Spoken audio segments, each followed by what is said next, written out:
পেছনে যখন জামাত হবে সালাতের, তখন ইমামের পেছনে মুক্তাদি কি সূরা ফাতিহা পড়বে না চুপ থাকবে, শুধু ইমাম পড়বে? এটা অত্যন্ত গুরুত্বপূর্ণ একটি বিষয় এবং একটি মতভেদপূর্ণ বিষয়।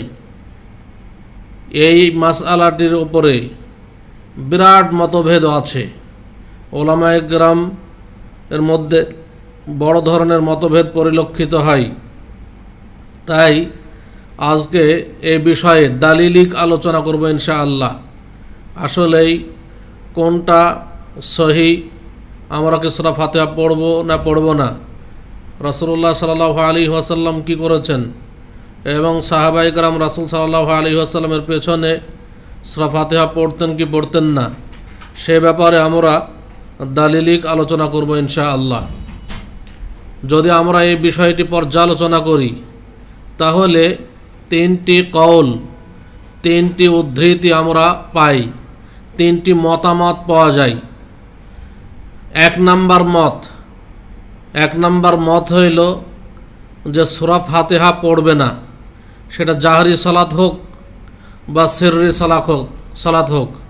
জাহরি সালাত মানে যেই সালাতগুলোতে ইমাম জোরে কেরাত করে, অর্থাৎ মাগরিব, এশা এবং ফজরের সালাত, যেটাতে ইমাম জোরে কেরাত করে, এই সালাতগুলোকে বলা হয় জাহরি সালাত। আর সিররি সালাত অর্থাৎ যেই সালাতগুলোতে ইমাম জোরে কেরাত করে না, নীরবে করে, সরবে করে না, যেমন জোহর এবং আসর, এটাকে বলা হয় সিররি সালাত। তো প্রথম মত হইল, কিছু উলামায়ে কেরাম বলেছেন যে জাহরি সালাত হোক আর সিররি সালাত হোক, অর্থাৎ ইমাম জোরে কেরাতি করুক আর নীরবে কেরাতি করুক, কোনো সালাতে সূরা ফাতিহা পড়তে হবে না।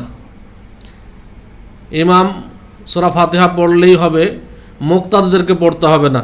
এটা এক নাম্বার কওল, এটা এক নাম্বার মতামত। এই মতের পক্ষে তারা দলিল হিসাবে পেশ করে যে রাসূলুল্লাহ সাল্লাল্লাহু আলাইহি ওয়াসাল্লাম বলেছেন যে মান সাল্লা খালফাল ইমাম ফা ইন্না কিরাআতাল ইমাম কিরাআতুন লাহ। যে ব্যক্তি ইমামের পেছনে সালাত আদায় করবে, তার সালাত, বলছে ইমামের পেছনে যে ব্যক্তি সালাত আদায় করবে তার কিরাত ইমামের কিরাত, ইমামের কিরাতই হইল তার কিরাত, অর্থাৎ ইমাম কিরাত করলেই তার জন্য যথেষ্ট হয়ে যাবে। এই দলিল পেশ করা হয়। আসলেই এই দলিলটি নিতান্তই জয়ীফ, এই দলিলটি সহি নয় এবং মুহাদ্দিসিনে কিরামের কেউ সহি বলেন নাই। এটা মুহাদ্দিসিনে কিরামের ঐক্যমতে জয়ীফ। এই হাদিস গ্রহণযোগ্য নয়, এই হাদিস গ্রহণযোগ্য নয়, যেটা দারাকুতনিতে এসেছে হাদিসটি, এটা গ্রহণযোগ্য হাদিস নয়। এই হাদিসটি দলিল হিসাবে পেশ করাই ঠিক নয়। যেমন ইমাম বুখারী রাহমাতুল্লাহ আলাই এই হাদিসটি সম্পর্কে বলছেন যে হাযা খাবারুন লাম ইয়াসবুত ইনদা আহলিল ইলম মিন আহলিল হিজাজ ওয়া আহলিল ইরাক ওয়া গায়রুহুম।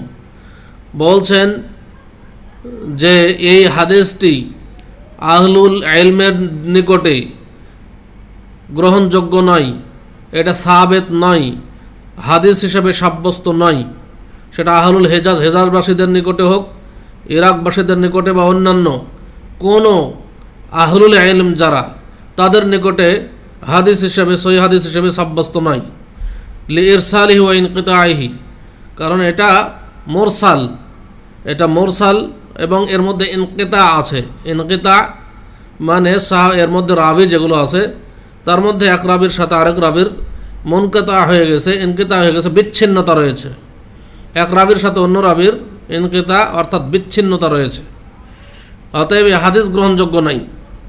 ইবনুল জাওজি রাহিমাহুল্লাহ তিনি বলছেন লাইসা ফিহা মা ইয়াসবুত, এটা সাব্যস্ত নাই, এটা সহি নয়। হাফেজ ইবনে কাসির রাহিমাহুল্লাহ তার তাফসির ইবনে কাসিরে বলছেন যে লা ইয়াসিহু শাইউন মিনহা আনিন নবী সাল্লাল্লাহু আলাইহি সাল্লাম, যে সূরা ফাতিহা পড়া যাবে না, পড়বে না মুক্তাদিরা, এই মর্মে রাসূল সাল্লাল্লাহু আলাইহি সাল্লাম থেকে কোনো কিছুই বর্ণিত হয়নি, কোনো কিছু সাবেত নয়, কোনো কিছুই সাব্যস্ত নয়। অতএব এটা দলিল হিসেবে গ্রহণযোগ্য নয়। অতএব এই কওলটি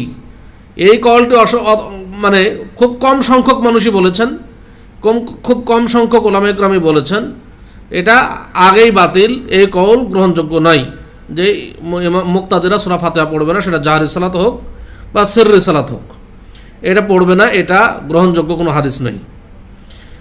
এখন আসলো দ্বিতীয় নম্বর কওল এবং তৃতীয় নম্বর কওল, দ্বিতীয় নম্বর মতামত এবং তৃতীয় নম্বর মতামত। দ্বিতীয় নম্বর মত হইল যে জাহরি সালাতে পড়বে না, যখন ইমাম জোরে কেরাত করে অর্থাৎ মাগরিব, এশা এবং ফজর, এই সালাতগুলোতে মুক্তাদি চুপ থাকবে এবং শুনবে, কেরাত করবে না, সূরা ফাতিহা পড়বে না।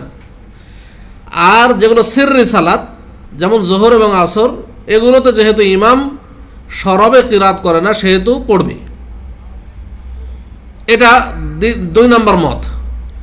তো 2 নম্বর মতের পক্ষে তারা দলিল হিসাবে খাড়া করেন সূরা আরাফের 204 নম্বর আয়াত, সূরা আরাফ 204 নম্বর আয়াত, যেখানে আল্লাহ তাআলা বলছেন ওয়াইদা কুরিআল কুরআনু ফাসতামিউ লাহু ওয়া আনসিতু লাআল্লাকুম তুরহামুন। বলছেন আল্লাহ তাআলা বলছেন ওয়াইদা কুরিআল কুরআন, যখন কোরআন তেলাওয়াত হবে, যখন কোরআন তেলাওয়াত হবে, ফাসতামিউ লাহু, তখন তোমরা ওই কোরআন তেলাওয়াত শোনো, ওয়া আনসিতু, এবং তোমরা চুপ থাকো, তোমরা শোনো এবং চুপ থাকো। দেখুন, তাহলে এখানে আল্লাহ তাআলা বললেন যে যখন কোরআন তেলাওয়াত করা হবে, কোরআন পড়া হবে, তখন তোমরা চুপ থাকো, শোনো। তো যেহেতু ইমাম কিরাত করছে, ইমাম যেহেতু পড়ছে জোরে, অতএব আমাদেরকে চুপ থাকতে হবে, শুনতে হবে, সূরা ফাতিহা পড়া যাবে না। এই মতের পক্ষে কোরআন থেকে দলিল, এই দলিলকে সাব্যস্ত করেই বা এই দলিলের উপর ভিত্তি করেই আমরা অনেক ওলামায়ে কেরাম গিয়েছি যে সূরা ফাতিহা পড়া লাগবে না জাহরি সালাতে। জাহরি সালাত যেগুলো মাগরিব এশা এবং ফজরের সালাত, যেগুলোতে ইমাম সরবে কিরাত করে, সেই সালাতগুলোতে। এখানে আমি বলবো যে দেখুন, এই মতের যদি আমরা অনুসরণ করি, যেহেতু কোরআনের আয়াত, প্রথমত আমি বলবো জবাব হিসেবে, যেহেতু কোরআনের আয়াত এটা, যদি আমরা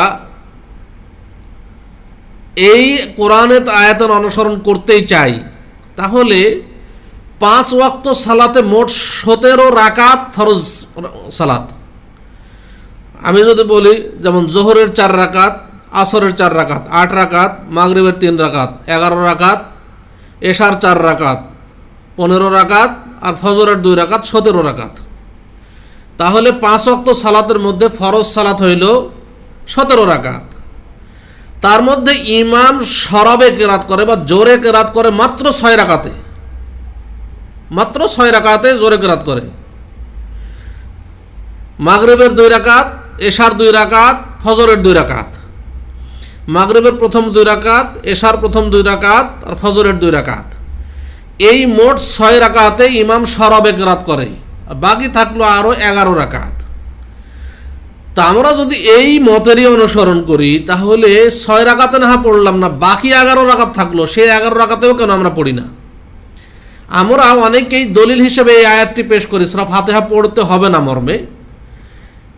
এই আয়াতটি পেশ করি যখন কিরাত হবে তখন তোমরা চুপ থাকো, শুনো, কোরআন তেলাওয়াত হবে তখন তোমরা চুপ থাকো, শুনো, আল্লাহ তাআলা বলেছেন। তা আমরা যদি এই আয়াতেরই অনুসরণ করতে চাই, তাহলে তো মাত্র 6 রাকাতে চুপ থাকবো, বাকি 11 রাকাতে আমি চুপ থাকি, বাকি 11 রাকাতে আমি কেন সূরা ফাতিহা পড়ি না? এটা সবাই বিবেক দ্বারা চিন্তা করবেন। আর যে হাদিসটি এখন বলবেন যে ওই হাদিসটি সহিহ নাই, যে হাদিসটি সহিহ না, যেটা প্রথমে বললাম, ওই হাদিসটি নিয়ে সহিহ হাদিসের বিরুদ্ধে খাড়া করা মোটেও জায়েজ নাই। ওই হাদিস সহিহ নাই, মুহাদ্দিসিনে কেরামের কেউই সহিহ বলেন না ওইটাকে। অতএব একটা জয়ীফ, নিতান্তই জয়ীফ, যেটা গ্রহণযোগ্য হাদিস নয়, সে হাদিসকে ভিত্তি করে আমরা যদি সূরা ফাতিহা না পড়ি তাহলে দুঃখের বিষয় হবে। তাহলে এই আয়াতের উপর ভিত্তি করে আমরা 6 রাকাতে যদি না পড়তে চাই, তাহলে তাদের আসবে শুধুমাত্র 6 রাকাতে, বাকি 11 রাকাতে তাদেরকে পড়তে হবে, যারা এই আয়াত থেকে দলিল দিই। দ্বিতীয়ত বলবো যে দেখুন, এই আয়াতটি হলো আম নির্দেশ। এই আয়াত দ্বারা আল্লাহ একটা সাধারণ নির্দেশ দিয়েছেন। এটা শুধু সালাতের মধ্যে নয়, সালাতের মধ্যে হোক, সালাতের বাইরে হোক, যেখানেই হোক না কেন, যখন কোরআন তেলাওয়াত হবে তখন মানুষ চুপ থাকবে এবং শুনবে, এটাই স্বাভাবিক। কিন্তু শুধু সালাতের মধ্যে সূরা ফাতিহাকে, শুধুমাত্র সূরা ফাতিহাকে খাস করা হয়েছে। উসুলে ফিকহের একটা বিষয় রয়েছে আম এবং খাস, একটা অধ্যায় হইল উসুলে ফিকহের, একটা অধ্যায় হইল গুরুত্বপূর্ণ অধ্যায়, একটা আম এবং একটা খাস। আম হলো সাধারণ নির্দেশ, খাস হলো নির্দিষ্ট নির্দেশ, নির্ধারিত নির্দেশ। তো আম এটা একটা সাধারণ নির্দেশ। এই আয়াতটা আল্লাহ তাআলা যখন বলছেন যে কোরআনের যখন তেলাওয়াত হবে তখন তোমরা চুপ থাকো এবং শোনো, ঠিক আছে। কিন্তু সালাতের মধ্যে শুধুমাত্র সূরা ফাতিহাকে খাস করা হয়েছে, সূরা ফাতিহাকে খাস করে দেওয়া হয়েছে হাদিস দিয়ে, যে সূরা ফাতিহা খাস। অতএব আমরা দেখবো এবং 3 নম্বর কওল আমরা দলিলগুলো পাবো। 3 নম্বর কওল হইল যে সূরা ফাতিহা পড়তে হবে সেটা জাহরি সালাত হোক আর সিররি সালাত হোক, সেটা ইমাম সরবে কেরাতি করুক আর ইমাম নীরবে কেরাত করুক, যেই সালাতই হোক না কেন, মুক্তাদি প্রত্যেক রাকাতে সূরা ফাতিহা পড়বে। কারণ সূরা ফাতিহা রুকুন, যদি সূরা ফাতিহা না পড়া হয় সালাত বাতিল হয়ে যাবে। এটা হলো 3 নম্বর কওল, 3 নম্বর মত। যদি কেউ কোনো ব্যক্তি সূরা ফাতিহা সালাতের মধ্যে না পড়ে তাহলে তার সালাতই বাতিল, এটা হলো 3 নম্বর মত। এবং অবশ্যই প্রত্যেক রাকাতে সূরা ফাতিহা পড়তে হবে, কারণ সূরা ফাতিহা হইল সালাতের রুকুন, রুকুন ছুটে গেলে সালাত হবে না। তাহলে দেখুন এই মতের পক্ষে দলিল আমাদের কি দিয়েছেন। প্রথমত বলবো যে এই মতের পক্ষে ইমাম বুখারী রাহমাতুল্লাহ আলাইহি একটা বাব, একটা অনুচ্ছেদ রচনা করেছেন কিতাবুল আজান, আজান অধ্যায়ের 95 নম্বর অনুচ্ছেদ দেখবেন, আজান অধ্যায়ের 95তম অনুচ্ছেদ। ইমাম বুখারী রাহমাতুল্লাহ অনুচ্ছেদের নাম দিয়েছেন বাবু উজুবিল কিরাআতি লিল ইমাম ওয়াল মা'মুম ফিস সালাত ফিস সালাওয়াত কুল্লিহা ফিল হাদারি ওয়াস সাফারি ওয়া মা ইউজহারু ফিহা ওয়া মা ইউখাফাত। দেখুন যে কিরাত ওয়াজিব কি ইমাম মামুম, ইমামি হোক আর মুক্তাদি হোক, সেটা সফরে হোক আর মুকিম অবস্থায় হোক, সেটা জাহরি সালাতি হোক আর সিররি সালাতি হোক, কিরাত উজুব ওয়াজিব, উদ্দেশ্য সূরা ফাতিহা পড়া ওয়াজিব। দলিল তারপরে এই অনুচ্ছেদে হাদিস রচনা করেছেন যে আন উবাদাহ ইবনে সামিত আন্না রাসূলুল্লাহ সাল্লাল্লাহু আলাইহি ওয়াসাল্লাম قال, উবাদাহ ইবনে সামিত রাদিয়াল্লাহু তাআলা আনহু হতে বর্ণিত, তিনি বলছেন আন্না রাসূলুল্লাহ সাল্লাল্লাহু আলাইহি ওয়াসাল্লাম قال, রাসূলুল্লাহ সাল্লাল্লাহু আলাইহি ওয়াসাল্লাম বলেছেন লা সালাতা লিমান লাম ইয়াকরা বিফাতিহাতিল কিতাব, ওই ব্যক্তির সালাত হবে না যে ব্যক্তি সালাতের মধ্যে সূরা ফাতিহা পড়ল না। যে ব্যক্তি সালাতের মধ্যে সূরা ফাতিহা পড়বে না তার সালাত হবে না, এটা রাসূলুল্লাহ সাল্লাল্লাহু আলাইহি ওয়াসাল্লাম বলেছেন। অতএব স্পষ্ট দলিল, সূরা ফাতিহা না পড়লে সালাত হবে না, অতএব সবাইকে সূরা ফাতিহা পড়তে হবে, ইমাম হোক মুক্তাদি হোক, সফরে হোক মুকিমে হোক, জাহরি সালাত হোক সিররি সালাত হোক, সব সালাতে মুক্তাদি সূরা ফাতিহা পড়বে। এটা তার স্পষ্ট দলিল। রাসূল সাল্লাল্লাহু আলাইহি ওয়াসাল্লাম বলছেন লা সালাতা, সালাত হবে না, লিমান লাম ইয়াকরা বিফাতিহাতিল কিতাব, যে ব্যক্তি সূরা ফাতিহা পড়বে না তার সালাত হবে না। এই হাদিসটি এসেছে বুখারী 756 নম্বর হাদিস, মিশকাতে এসেছে 765 নম্বর হাদিস। বুখারী 756, মিশকাত 765। দেখুন এই হাদিসের মধ্যে বলা হচ্ছে লা সালাতা। একটা কথা মনে রাখবেন, লায়নাফি জিন্স, এই লাটা হলো লায়নাফি জিন্স আরবি গ্রামার অনুযায়ী, সালাতা হইল নাকেরা। যখন লায়নাফিয়ের পরে নাকেরা শব্দ আসে, নাকেরা আসে অনির্দিষ্টবাচক, নাকেরা মানে অনির্দিষ্টবাচক শব্দ, মানে লা সালাতা, সালাত। এই যে সালাত, এটা হলো জোহরের সালাত না আসরের সালাত না ফরজ না নফল, এটা বলা হয়নি। লা সালাত মানে অনির্দিষ্ট, নাকেরা। যখন লায়নাফি এরপরে নাকেরা আসবে, তখন তফিদুল উমুম, সেটা আম নির্দেশ হবে। আরবি গ্রামারের কায়দা অনুযায়ী যখন লায়নাফিয়ার পরে নাকেরা আসে তখন সেটা উমুমের নির্দেশ দেয়, আম সাধারণ নির্দেশ হয়ে যায়। অর্থাৎ কারো সালাত হবে না, সেটা ইমাম হোক মুক্তাদি হোক, কারো সালাত হবে না, সবাইকেই সূরা ফাতিহা পড়তে হবে, সবাইকেই সূরা ফাতিহা পড়তে হবে, ইমাম মুক্তাদি সকলকেই সূরা ফাতিহা পড়তে হবে, নাহলে সালাত হবে না। এটাই হলো তুফিদুল উমুম। আরও একটা হাদিস স্পষ্ট হবে, আরও অনেক স্পষ্ট হয়ে যাবে। আমরা অনেকেই বলি যে এই হাদিসটি তো ইমাম মুক্তাদি বলা হয়নি কিছু, সূরা ফাতিহা না পড়লে সালাত হবে না, তো ইমাম তো পড়ছেই, এটা বলা হয়। এখানে তো মুক্তাদি কথা কিছু বলা হয়নি। প্রথমত বলবো আরবি গ্রামার অনুযায়ী সেখানে মুক্তাদিও এসেছে, যেহেতু লায়ে নাফিয়ার পরে নাকরা এসেছে, অতএব এটা আম নির্দেশ, ইমাম মুক্তাদি সকলের উপরে এই নির্দেশ যে সালাত হবে না সূরা ফাতিহা ছাড়া। তারপরে দেখুন আরেকটা হাদিস স্পষ্ট হয়ে যাবে আরও। আনাবি হুরায়রাতা আনিন নবী সাল্লাল্লাহু আলাইহি ওয়াসাল্লাম ক্বাল, আবু হুরায়রা রাদিয়াল্লাহু তাআলা আনহু হতে বর্ণিত, তিনি নবী সাল্লাল্লাহু আলাইহি ওয়াসাল্লাম হতে বর্ণনা করেন, নবী সাল্লাল্লাহু আলাইহি ওয়াসাল্লাম বলেন, মান সাল্লা সালাতান লাম ইয়াকরা ফিহা বিউম্মিল কুরআন, যে ব্যক্তি সালাত আদায় করলো কিন্তু সালাতের মধ্যে সূরা ফাতিহা পড়ল না, যে ব্যক্তি সালাত আদায় করলো কিন্তু সালাতের মধ্যে সূরা ফাতিহা পড়ল না, ফাহিয়া খিদাজুন ফাহিয়া খিদাজুন ফাহিয়া খিদাজুন, তার সালাত অসম্পূর্ণ, তার সালাত অসম্পূর্ণ, তার সালাত অসম্পূর্ণ।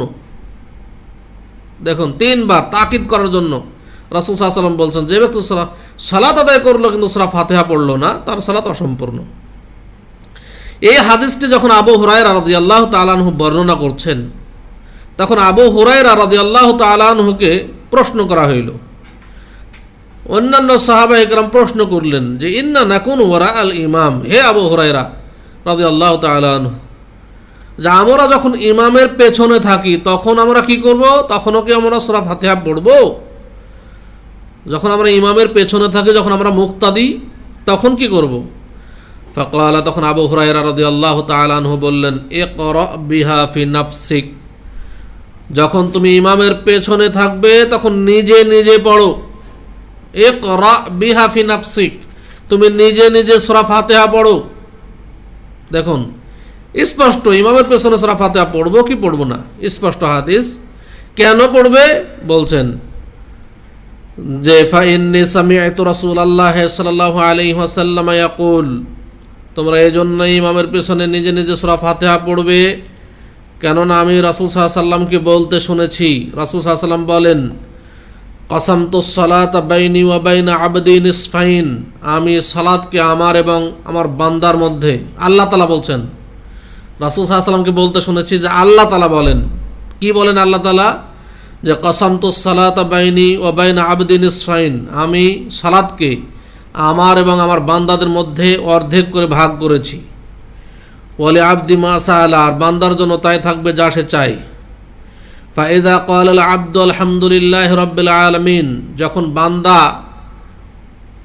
আলহামদুলিল্লাহি রাব্বিল আলামিন বলে, তখন ক্বাল আল্লাহ তাআলা, আল্লাহ তাআলা তখন বলেন, হামিদানি আবদি, আমার বান্দা আমার প্রশংসা করলো। ওয়াইদা ক্বালা আর রহমানির রহিম, যখন বান্দা আর রহমানির রহিম বলে, ক্বাল আল্লাহ তাআলা, তখন আল্লাহ তাআলা বলেন, আসনা আলাইয়া আবদি, আমার বান্দা আমার গুণকীর্তন করলো।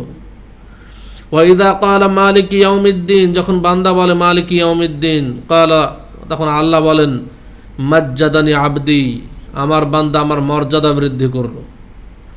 ওয়াইদা ক্বালা ইয়্যাকা না'বুদু ওয়া ইয়্যাকা নাস্তাঈন, বান্দা যখন বলে যে ইয়্যাকা না'বুদু ওয়া ইয়্যাকা নাস্তাঈন, হে আল্লাহ আমরা তোমারও ইবাদত করি, তোমার কাছে সাহায্য চাই, ক্বালা, তখন আল্লাহ তাআলা বলেন, হাযা বাইনি ওয়া বাইনা আবদি ওয়া লি আবদি মা সাআলা, এটা আমার এবং আমার বান্দার মধ্যে অর্ধেক করে ভাগ, আর বান্দা যা চায় তা তার জন্য।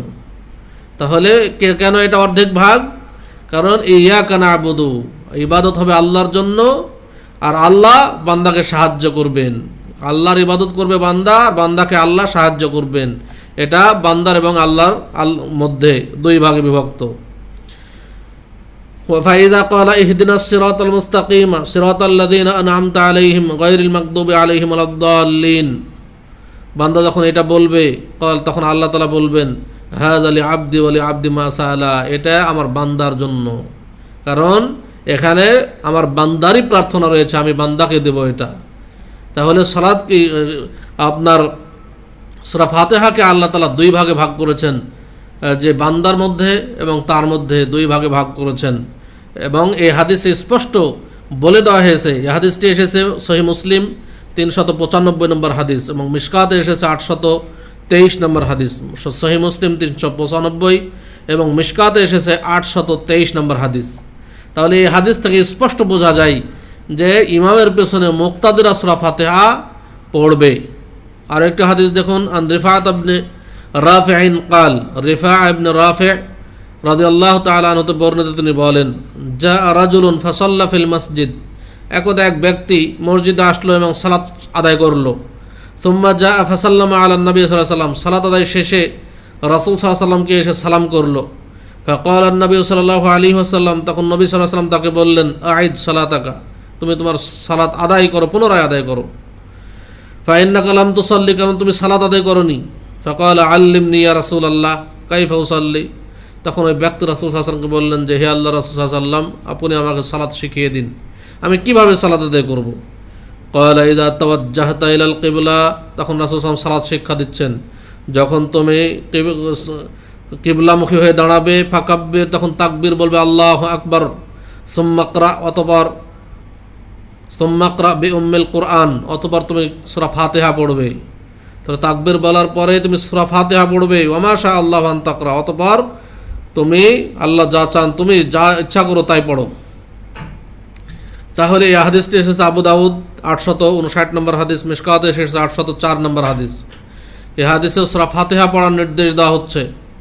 অতএব সূরা ফাতিহা ইমাম হোক মুক্তাদি হোক সকলকেই পড়তে হবে। আমি পরিশেষে একটা জিনিস বলবো, দেখুন আমরা আজকের আলোচনায় 3টা মত পেলাম। 1 নাম্বার মত পেলাম যে সূরা ফাতিহা পড়বে না, সেটা জাহারি সালাত হোক সিররি সালাত হোক, কোনো সালাতে সূরা ফাতিহা পড়বে না, ইমাম পড়লেই হবে। এই কওলটা বাতিল, কারণ এই মতের পক্ষে যে দলিল পেশ করা হয় এই দলিলটি গ্রহণযোগ্য নয়। 2 নাম্বার মত হইল যেই সালাতগুলোতে ইমাম জোরে কেরাত করে সেই সালাতগুলোতে ইমাম পড়বে না, এই মুক্তাদি সূরা ফাতিহা পড়বে না, ইমামের পড়া শুনবে। আর যেগুলোতে ইমাম জোরে কেরাত করে না সেগুলোতে মুক্তাদি সূরা ফাতিহা পড়বে। তো এই মতের পক্ষে আমি যেটা বললাম যে দলিল হিসাবে যেটা পেশ করা হয়েছে যে আল্লাহ তাআলা বলছেন যে যখন কোরআন তেলাওয়াত হয় তখন চুপ থাকো এবং শোনো। তো এখানে লক্ষ্য রাখবেন 5 ওয়াক্ত ফরজ সালাতের 17 রাকাতের মধ্যে 17 রাকাত ফরজ সালাতের মধ্যে মাত্র 6 রাকাতে ইমাম জোরে পড়ে, বাকি 11 রাকাত থাকে। কিন্তু মনে রাখবেন এই যে 2টা কল, প্রথম মত এবং দ্বিতীয় মত, এই মতের পক্ষে যারা মত পোষণ করেছেন তারা কিন্তু কেউই বলেন নাই যে যদি ইমামের পেছনে সূরা ফাতিহা পড়া হয় তাহলে তার সালাত বাতিল, এটা কেউ বলেন নাই। সূরা ফাতিহা ছাড়াই সালাত হবে, সূরা ফাতিহা পড়তে হবে না, কিন্তু সূরা ফাতিহা যদি কেউ পড়ে তার সালাত বাতিল, এটা কেউ বলেন নাই। কিন্তু 3 নম্বর মতের পক্ষে যে উলামায়ে কেরাম রয়েছেন তারা বলছেন সূরা ফাতিহা পড়া সালাতের হচ্ছে রুকন ছুটে গেলে সালাত বাতিল। যদি কোনো ব্যক্তি রুকন ছেড়ে দেয় তাহলে তার সালাত বাতিল হয়ে যাবে, সূরা ফাতিহা ছাড়া সালাত হবে না। তাহলে দেখুন প্রথম 2 মতে সালাত হয়ে যাবে, সূরা ফাতিহা পড়লে সালাত বাতিল নয়, প্রথম 2 মত। আর তৃতীয় মত 3 নম্বর মত হইল সূরা ফাতিহা পড়তেই হবে, না পড়লে সালাত বাতিল। অতএব আমরা যদি সূরা ফাতিহা পড়ি তাহলে সালাত বাতিল নয়, কারণ কোনো মতের পক্ষে বাতিল নয়। সবার কাছে সালাত সঠিক থাকবে যদি সূরা ফাতিহা কেউ সালাতের মধ্যে পড়ে, মুক্তাদিরা সূরা ফাতিহা পড়ে তার সালাত যে বাতিল নয় এ ব্যাপারে সবাই একমত। কিন্তু যদি আমরা সূরা ফাতিহা না পড়ি তাহলে 3 নম্বর মত অনুযায়ী সালাত বাতিল হয়ে যাবে, কারণ সূরা ফাতিহা রুকন তাদের নিকটে। এবং তার সেই মতের পক্ষে স্পষ্ট সহিহ হাদিস রয়েছে এবং গুরুত্বপূর্ণ স্ট্রং দলিল রয়েছে, শক্তিশালী দলিল রয়েছে। অতএব আমরা যদি সূরা ফাতিহা পড়ি সালাতের মধ্যে মুক্তাদিরাও, তাহলে আমাদের কারো সালাত বাতিল হবে না, আমরা সন্দেহ মুক্ত থাকব। রাসূলুল্লাহ সাল্লাল্লাহু আলাইহি ওয়াসাল্লাম বলছেন, দা মা ইউরিবুকা ইলা মা লা ইউরিবুক, তোমার কাছে যেটা সন্দেহযুক্ত মনে হয় সেটা থেকে দূরে থাকো এবং সন্দেহ মুক্ত কাজ করো। আমরা যদি সালাতের মধ্যে ইমাম মুক্তাদি সবাই সূরা ফাতিহা পড়ি তাহলে সন্দেহ মুক্ত, আমাদের সালাত বাতিল নাই, কারণ নিকটে বাতিল নাই। কিন্তু যদি আমরা সূরা ফাতিহা না পড়ি তাহলে বাতিল হয়ে যাওয়ার সম্ভাবনা আছে। অতএব আমরা সবাই সূরা ফাতিহা পড়ব, তাহলে আমাদের সালাত বাতিল হবে না ইনশাআল্লাহ। সবাই সূরা ফাতিহা পড়ব, ইমাম হন মুক্তাদি হন, সবাই সূরা ফাতিহা পড়ব সালাতের মধ্যে, কারণ এটা সালাতের রোকন ছুটে গেলে সালাত বাতিল হয়ে যাবে। এবং সন্দেহ মুক্ত থাকার জন্য সবাই সূরা ফাতিহা পড়ব ইনশাআল্লাহ। এই আশাবাদ ব্যক্ত করেই আজকের আলোচনা এখান থেকে শেষ করছি। আকুলু কাওলি হাযা আস্তাগফিরুল্লাহ লি ওয়া লিসাইরিল মুসলিমিন, সুবহানাকা আল্লাহুম্মা ওয়া বিহামদিক, আশহাদু আল্লা ইলাহা ইল্লা আনতা আস্তাগফিরুকা ওয়া আতুবু ইলাইক। আসসালামু আলাইকুম ওয়া রাহমাতুল্লাহি ওয়া বারাকাতুহু।